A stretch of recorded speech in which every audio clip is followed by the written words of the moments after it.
Hi guys, welcome back to the channel, and following on from my last video on quantity versus quality when it comes to model car collecting and offering some advice to new collectors who are starting up, I wanted to continue that video and do a comparison video against a cheaper diecast model like this Hot Wheels Ferrari Enzo on the right compared to this BBR Models Ferrari LaFerrari on the left.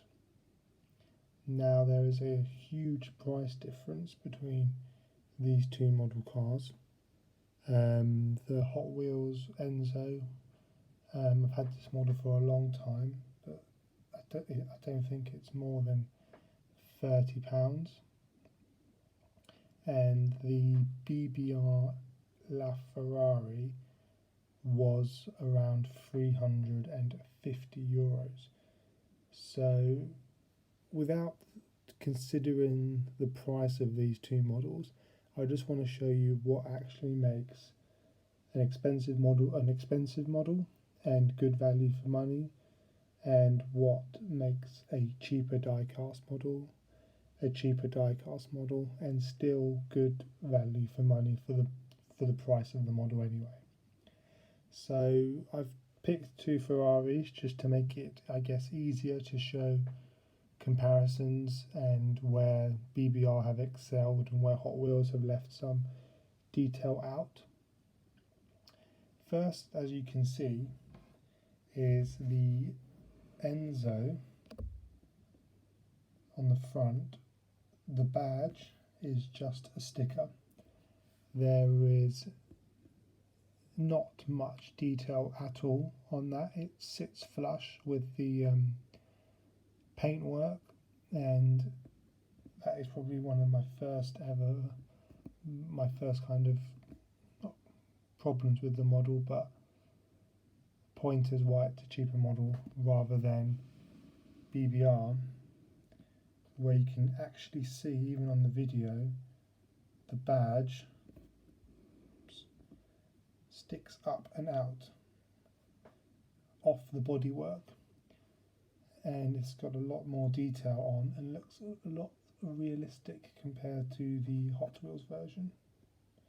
Also, you can see the grills at the bottom, the black mesh grills, and the black splitter is in full carbon fibre decals compared to the Hot Wheels. This is just a regular Hot Wheels. There's no mesh in the front air vents at the splitter, and there's not much carbon fibre decals, and if any at all. So that's like the first justification on what makes a cheaper diecast model cheaper compared to a expensive resin model. I mean, overall as well, you can tell from the quality of the BBR model, the paint colour, the paint finish, the weight of the model, the way the shut lines close. It looks and feels a lot more value for the money that you pay for, compared to the Hot Wheels version, where it still looks like an Enzo. I think the model's great for the value of the car, but if you look at it in closer light, you can see a number of details that are missing if you were to buy this model from BBR or another high-end manufacturer. So just make a bit of room.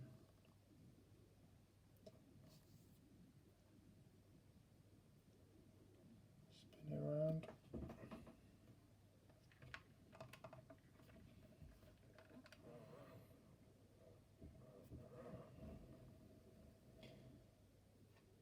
Now, I will be doing an in-depth review on this Ferrari LaFerrari from BBR, but I just wanted to do a comparison video while I've got the Hot Wheels Enzo out as well.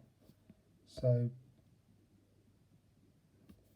as you can see from the side of the model, the wheels are done very realistically. I mean, the level that BBR even go to, they even do the tyre valves, the great detail on the brake calipers.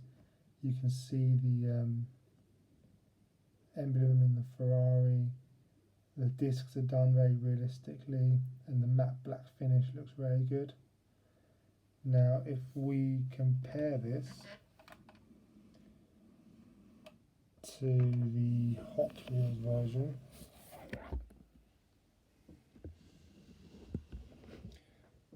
not much of a comparison, really. I mean, you can see the disc. The disc does go through the caliper, but there's no detail really on the caliper, on the rims, on the tyres, and this is where paying the extra shows quite a lot in small levels of detail like this. For example, the back of the BBR Enzo, BBR LaFerrari,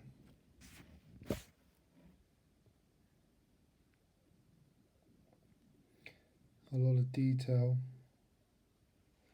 in the way the exhausts are finished, the carbon fibre diffuser, the reversing light, and then on the back of the Enzo there's no carbon fibre decals.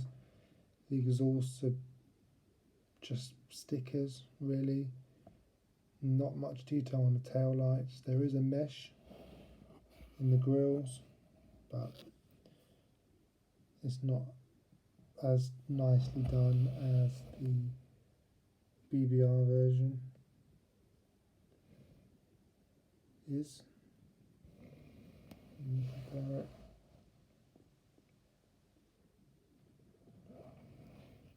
I mean, the good things about these Enzo models is stuff, the compartments do open up, and there is another layer of detail in there, even though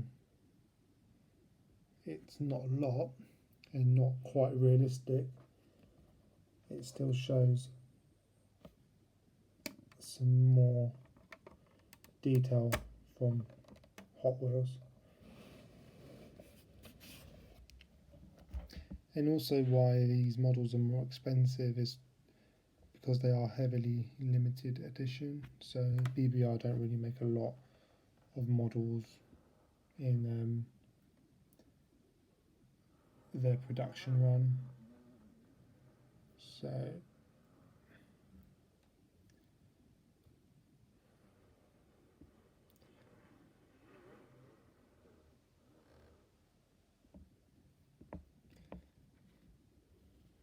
yeah.